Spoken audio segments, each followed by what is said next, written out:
Warga asing pakai baju JPJ kena tanggal dengan orang awam.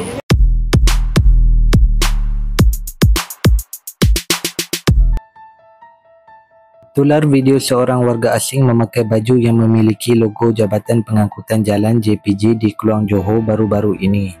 Menerusi video tersebut, warga asing berkenaan yang dipercayai warga Bangladesh dilihat memakai baju berwarna kuning yang tertera logo JPJ. Bimbang baju itu disalahguna, orang awam yang melihatnya meminta warga asing itu untuk menukar baju berkenaan. Kedengaran suara seorang lelaki memberitahu warga asing tersebut yang baju berkenaan tidak boleh dipakai sesuka hati. Namun, ada juga yang menyatakan warga asing berkenaan mungkin tidak tahu dan baju tersebut diperoleh dari atas talian atau kedai menjual baju bandar.